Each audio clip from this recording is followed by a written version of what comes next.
Hey everybody, welcome to the GMG review. Today I'm taking a look at Warhammer Age of Sigmar WarCry, the Compendium, rules for warbands from the Mortal Realms. This was kindly sent as an advanced review copy by Games Workshop, and it's basically every single model apart from the giant ones in Age of Sigmar for their skirmish game. If you could use a miniature in WarCry previously, it's in this book, and boy howdy, there's a lot of them. So if you were expecting me to go line by line the abilities of every single one of your WarCry miniatures, I'm not doing that. That is a chapter-approved point value amount of information that I simply cannot do in one review. This would be 17 hours. If you thought it was a Horus Heresy review as long, this would be, that was 18 reviews. This would be like 45 reviews of that length. I would blow up the entire internet, so that ain't happening. Instead, what I'm going to do is I'm going to go through what's new and different in here compared to previous incarnations, and what I think about doing this as a compendium, a lot like they did for Kill Team. This is almost identical in format to the Kill Team compendium, versus releasing card packs. So this is a replacement for all those card packs that you currently own, if you do own that.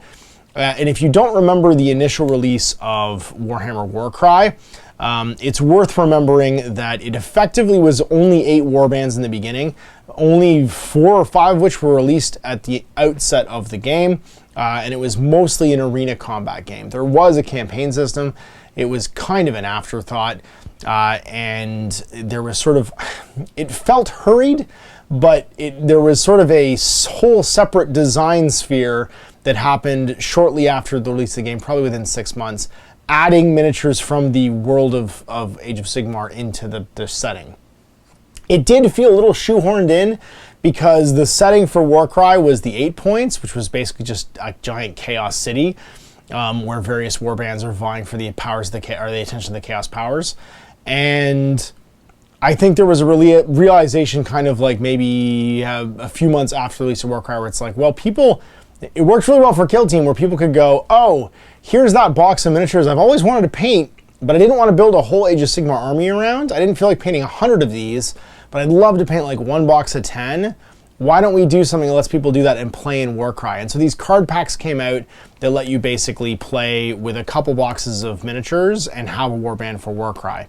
Only problem was, they were clearly designed separately from the warbands from the original box, and there was a massive power discrepancy between those two things. And so the first thing that's pretty obvious from this is they have done a lot to flatten that. There is not a huge, I don't think, power shift between the original warbands and the new warbands, or the sort of like larger Age of Sigmar warbands.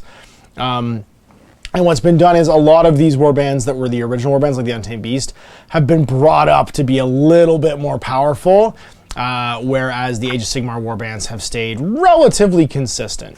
So like, if you look at a average 100-point Skaven clan rat, for instance, let's just have a look, we're at clan rats, there we go, like a 90-point gunner runner. 10 wounds, movement 6, toughness 3, 1-3 damage at range, 8 inches, and 1-4 damage up close. All strength 3, a couple attacks. If you look at, let's say, just a regular old plains runner, he's 55 points, whereas one's 100 points. A Prey Taker, there we go. Prey Taker's 100 points. Same 10 wounds. He's toughness 4, a little bit slower, a little bit tougher, if that makes sense. 2-4 damage at melee with strength 4. So that's the core stats, slower but tougher, but same number of wounds, almost same number of points. That feels fairly in line to me. And going through the book and looking at all the roughly 100-point dudes like a Cymberus Twin Soul, a bit more wounds, tougher, a bit more, still slow, little lower damage, less attacks, higher attacks, less strength. So you've got a little bit more, I think, cross-faction balance going through the game. And that's where we get into what's different about this from this right here, which was also important, and I've reviewed this today, but the Warband Tome Rot and Ruin. So going forward, just like in Kill Team, it looks like this book, the Compendium, is going to be updated. So you might see either new warbands or warbands get sort of like a cool skirmish treatment, maybe a frame that comes with them to make them special heroes. So instead of like just a let's say a frame of regular Warriors of Chaos, you might get a Warriors of Chaos frame with accessories to make them a special warband for this game. I don't know that that's going to happen, but if it follows the Kill Team format, that feels like where it's headed. It will also expand the rules for additional content that isn't necessarily in here. So what are you going to get? Well, let's just jump in. I've rambled on the beginning long enough. You're going to get 182 pages of warbands from all the Grand Alliances. You're going to get allies for each one, monsters for each one, and an overview of all their faction key marks. Some of the factions even get sub-factions. So for instance, I think the most interesting faction in here is the Cities of Sigmar. They have an absolutely massive selection of miniatures, and you can still pick a different city for them to come from, which will tailor their unique core list of abilities on top of that. Everybody's in here. Dark Oath Savagers, Tarantulas Brood, Stormcaster Sacrosanct Vanguard and Warriors, Sylvaneth, Thunderstrike, Daughters of Cain, Fire Slayers. You can play Gloomspike kits. You can play the Gobapalooza in and of itself. Bone Splitters, the Cruel Boys get a roster. All kinds of stuff. So we're going to do highlights by Grand Alliance and kind of talk about what they have going on. So, Sentinels of Order. All right, here's your big stuff. So Cities of Sigmar and Order. And then down from Cities of Sigmar, you get all 7 different cities you can come from. And then all these little extra factions that are the various battle tomes from Age of Sigmar. Your monsters you have access to is a Warhider and a Charybdis. So not a lot of monsters. I was kind of wishing there was like an unmounted Griffin or something like that, but that might come in the future. And then your cities, and you can see here if you're Hammerhall, Living City, Greywater Fastness, Phoenician, Anvil Guard, Hallowheart, or Tempest's Eye, you get unique, different attributes. So there is a little bit more than just the stat lines for everybody and their core abilities list. You do get a little bit of like tailoring for things like the Cities of Sigmar. And then your Cities of Sigmar Shield Band, you get fully 6 pages of miniatures. Everything you can take in Cities of Sigmar is in here. It's insane. And I should say 6 pages, it's like double pages. So 8 pages actually. Yes, 7. See all the Dark Elf stuff. All the Empire stuff's 2 full pages, like flagellants, handguns. All the Dwarden, so you can have everything from Iron Drakes and Hammers through like all the heroes too, like the Warden King and the Rune Lord. And it's interesting because some of the factions you get like what would normally be like a leader choice in Age of Sigmar, you can have it as your leader for your warband. So like hero level guys can be in here as like your warband leader. You can even take a gyrocopter and a gyro bomber, which I think is hilarious. No big deal, just a gyrocopter. More Dark Elf stuff, like the Reavers, and then your High Elf and sort of like Lost Wanderer stuff, like the Nomad Princes, Eternal Wardens, Wildwood Rangers, Wild Riders, tons of miniatures. In fact, some of these miniatures, I don't even know if they're still available. Like, I don't know if you can buy Phoenix Guard right now. I guess you probably can. There's a lot of miniatures here I'm not even sure you can buy in a store right now. Daughters of Cain, like the Bloodrock Medusa, which I actually have one. You can have lead your army, which I think is cool. I could actually do a little Daughters of Cain warband, which I think would be kind of neat. Warlocks and Gladiatrix is actually a hero level you can take as well. The Harridan and the Shrikes, the wing folks. And then you can take all of the Snake Ladies too. The K-Knight Shadowstackers, these came in the Catacombs box set. I love that they've got their own warband in here still. They were fun and super unique. Fire Slayers have a whole lodge list.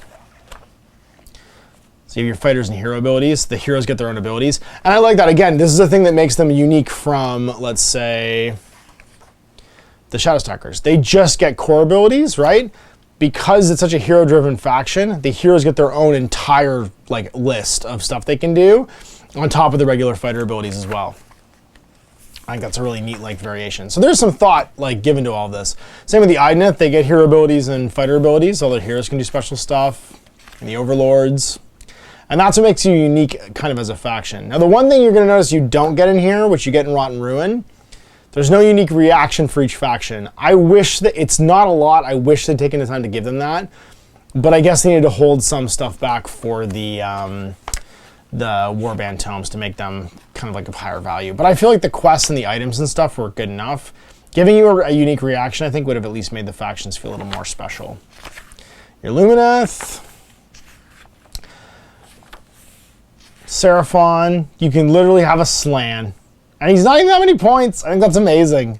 If you think about how many points a Slain was in Warhammer Fantasy Battle, having a Slain in WarCry seems insane. But you can do it!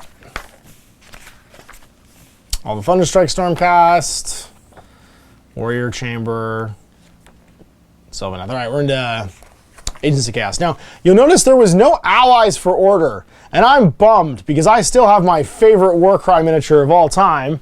Because, you know, if he's good in this, where's my Gotrek Gurnison ally? He just shows up to everything. He should be in there. So Agents of Chaos, allies. So this is cool. These were originally released as WarCry allies, and I think that they're not quite big enough to be monsters, but they're super cool miniatures, and they really fit the theme. So the Fomoroid Crusher, the Ogroid Myrmidon, and the Mindstealer Sphyranx are all in here as allies. Now in a campaign, you can't start with an ally, but you can go on a quest to find one, which is cool. In open play and match play games, you can just take out, or no, you can just take them in open play and match play. Your monsters, a Chimera, Slaughter Brute, Chaos Gargant, and a Gorgon. Cygor is Mutalith Vortex Beast and Helped Abomination. So the Chaos obviously lean into the monster thing. And then the Thralls of Chaos. These are all little monsters that you can buy. So the Furies, Chaos Warhounds, Raptrixes, Chaos Spawns, and Razor Gores. The Pumbas. Beasts of Chaos get their own list with both hero and fighter abilities. The Blades of Khorne. Just fighter abilities, no hero abilities in there. Blades of Khorne, the Bloodbound, they get hero abilities. Now it's interesting because they're different rune marks, right? So if you're playing demons, you can't necessarily mix them. But you could, if you wanted to find an ally, take the hero ability guy, which is him. He has the hero key mark, I'm pretty sure. Or maybe he doesn't. No, those are all leader abilities. I think that's the hero key mark. It's so funny, it's hard sometimes to remember which key mark is which. They're all in the core. The hero key mark is important because if you're a hero, you can always be taken as an ally. And I specifically marked out, because I can't remember when they are sometimes, I specifically marked out the keyword page. Fighters, Agile, Brute, Berserker, Beast. Where's hero? Hero, hero, hero, hero, hero. That one. Okay, that is the hero keyword. No, it's not. No, it's not. It's champion and then hero. No, that's hero. Okay, yeah, that's hero. So you can be a hero. So all of these guys can be taken as an ally. Because they have the hero keyword. Sweet. Okay, that's the hero keyword. I didn't know which one the leader keyword was versus the hero keyword. Now, Mighty Lord on Juggernaut. There's so many Khorne miniatures because the Bloodbound have so many models. All your Tzeentch stuff, the Arcanites. There's so many cool miniatures in the Arcanites too, like the Gaunt Summoners available. Or the Zangor Shaman or the Curseling can all be taken too. Yeah, so many cool models for Tzeentch. So, like, literally every miniature almost from Age of Sigmar is in here if they're not like a big monster. If they're on a smaller than 50 mil base, and even a few of those, because there's some allies and monsters that are, then you've probably got a stat line for it in WarCry. All the Maggotkin are also super cool. The super weird Heat Knights of Slash. God, the new Heat Knight models are so gross and cool, like the Enrapturous. That's so gross, but also so cool. You notice that like the you could use a lot of the WarCry, the Underworld's miniatures in here as well, if you want to just double them down, because they didn't put stat lines for the Underworld Warbands in here, although they were available in the last Tome of Champions. Slaves to Darkness get their own hero abilities, and we're into all the original Warbands. There you go, Iron Golems, no hero things, but you get all your core reactions still, so you can still throw bolas, which means your range attacks are still unfortunately tied to an ability for doubles, although the guy with bolas can still throw them just on his own. Untamed Beasts, the Corvus Cabal, still some of the nicest miniatures I think GW's ever made. I love the fact that they've all weirdly got like blood on their mouths because they've been eating the dead. The Cypher Lords and their weird masks. And then my probably favorite miniatures GW's made in the last 10 years, the Unmade. Oh my god, they're so weird and cool in GW. They're literally wearing their own face as belt buckles. They've cut their own faces off. Like this one's amputated all of its own limbs. So it walks along on like weird sprinter like legs. So weird and so cool. Like, they're so good. Splintered Fang with their kind of like almost Greco-Roman armor. The Scions, I painted these guys up from Catacombs. Spire Tyrants, who are just kind of classically Chaos. The Spire Tyrants have a very like 80s look, like the Frenzied Ranger, the Chaos Dwarf. He's so weird. He's got little tusks. I can't wait for an entire army of those. It's going to be so great. There's the Rotten Ruin book has some info about the Chaos Dwarves. The Dark Oath Salvagers, who are a fantastic looking warband too. I like all the Dark Oath stuff. Again, they've got the kind of like Conan the Barbarian look to them, and the Tarantulas Bird. I like the Tarantulas Bird just because they're weird. They all think they're spiders. And then the Death Alliance. So monsters, no allies for Death, unfortunately, but lots of monsters. The Terrorgeist, Zombie Dragon, and Direwolves. Sorry, Thralls, which are your Direwolves and Fellbats, which are your little guys. And the Flesh Eater Court, you get some heroic stuff because they all think they're knights. I think it's still going to be fun to do a Flesh Eater Court army. And you have the Vargulf, a Born Archregent down through the Vargulf. All your heroes can be in here. The Night Haunts can have Knight of Shrouds, even the mounted one, Guardian of Souls. Banshees. The Bone Reapers, because you can still take a Liege Cavalos, you get the big mounted guy, and the Bone Shaper and Soul Reaper. All the Knights, all the infantry. They're so weird with their smiling masks. I like that they're all smiling, except for the Necropolis Stalkers, who are all scowling. Like, all of them are smiling, literally, except for the big, like, bone monsters.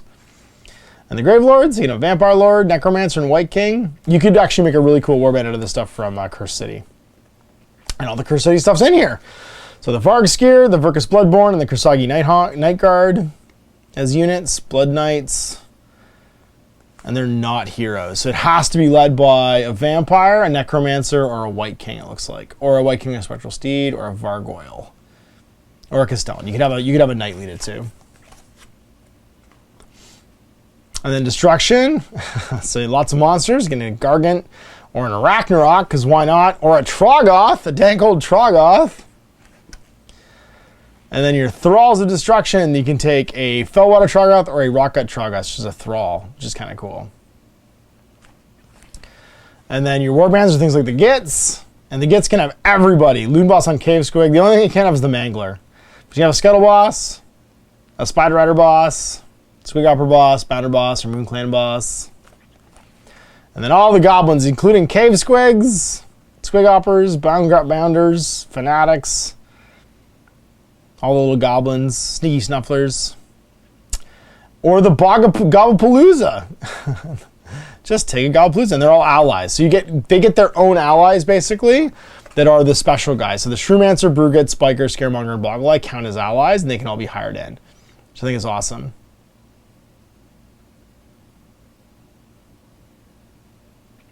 And that means that they can be, so they both have they specifically have both the Gits and Allied key mark. So they can be included in a Gits army without counting as allies, but any other Destruction Warband can take them as allies. That's really cool. Bone Splitters.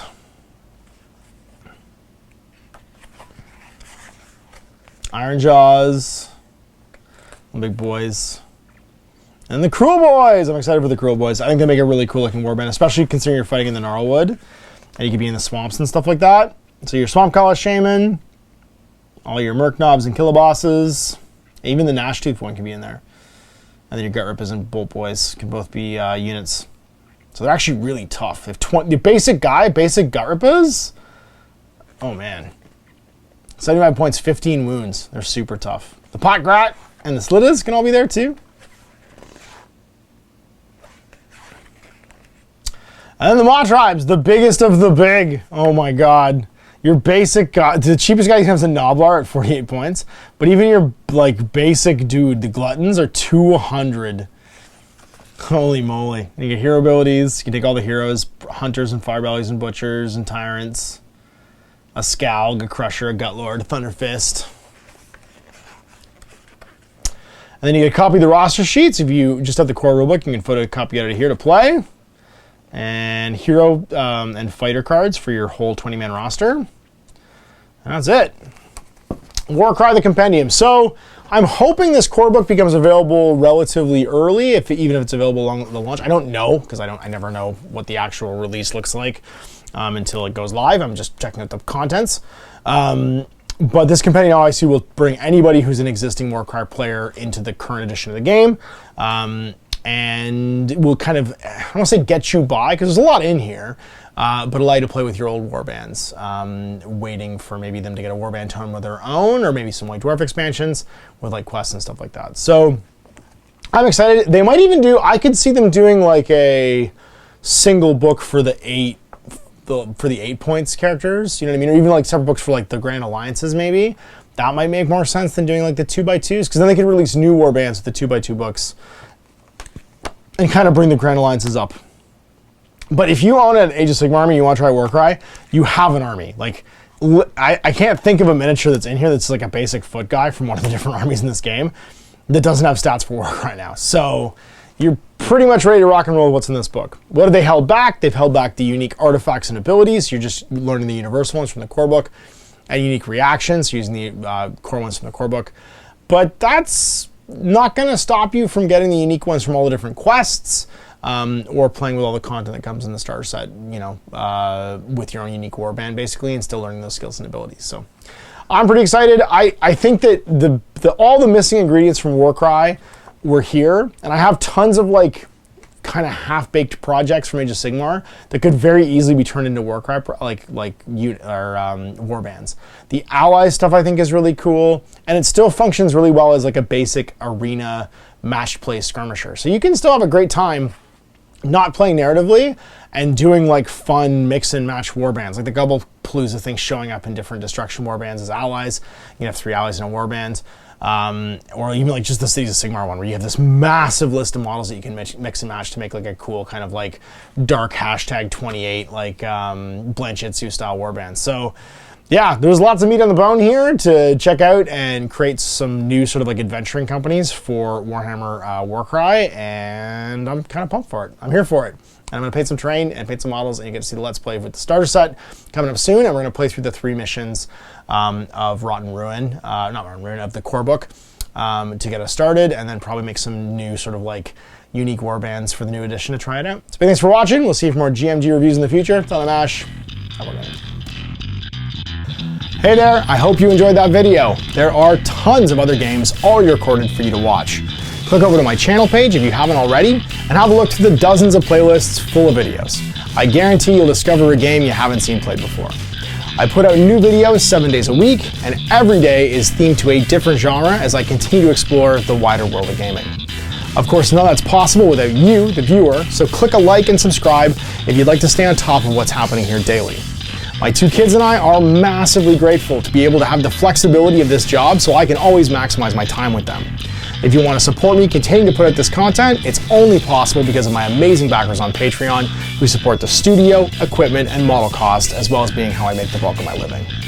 You can also help out by buying a t-shirt through Spreadshirt, a measuring gauge or widget from Death Ray Designs, or buying one of my games and supplements like Last Days, Gamma Wolves, and Blaster. As a way of showing my appreciation, patrons get early access to new games and supplements that I write throughout the course of the year. Huge thanks for watching, it really does help out, and happy gaming.